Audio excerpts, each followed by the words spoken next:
Mike Pence was put in this painful position of having to defend all of the crazy stuff that Donald Trump has said. Now, here's the question, twofold.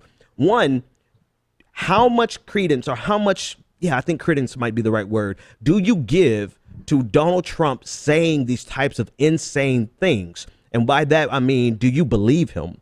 And do you believe him enough for you to be worried about it?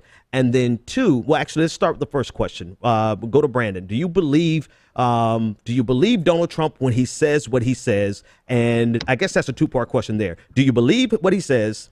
Do you believe he means it? And do you think it's problematic enough for us to be worried about it? To the first part, do I believe him? No, I mean this is classic rhetoric, or at least social linguistics, where you see this little boys on the playground, like they talk about how far they can throw a ball until one person says they can throw it to the moon, because they're not really making any comment about object fact. They're making a comment about them being objectively better than the other people. And I think that what's most frightening about the Donald Trump phenomenon is that where he is right now is only a logical one step or two steps past a bunch of other Republicans. Maybe even rhetorically. I mean, maybe not policy wise, because I mean, what's the policy difference between a 50-foot and a 55-foot wall? There is none. That's that's just, it is what it is. But rhetorically, he's only a few steps removed from let's say the real Republicans, quote unquote, the real ones, your Jeb Bushes, your John Kasichs. Yeah. So I think he means it? No, I think that ultimately it's just a rhetorical or social linguistic strategy to make himself seem the most Republican. Okay. All right. And go ahead. Keep going. Oh no. And so do I believe him? I don't, even if I did believe him, I don't think that you can do most of the things that he is saying he wants to do.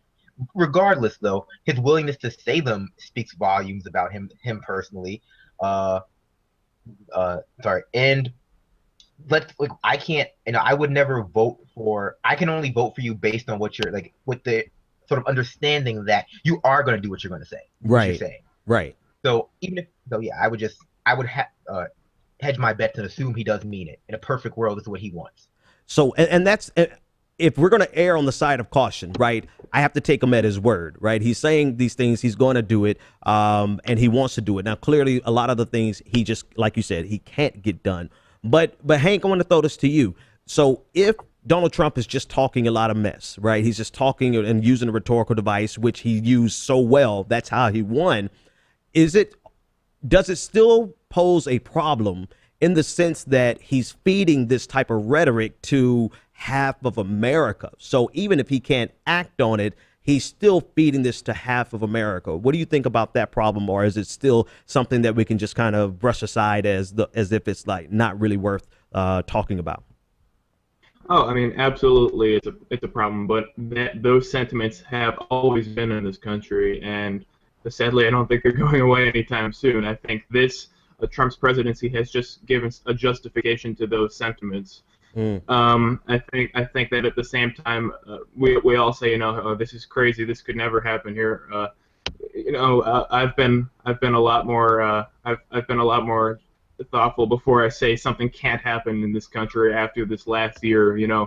A year ago, we were all laughing when we saw Trump come down that escalator to announce his candidacy. So I've just stopped saying, no, this is not possible, because if Trump can be leading the GOP, anything is possible.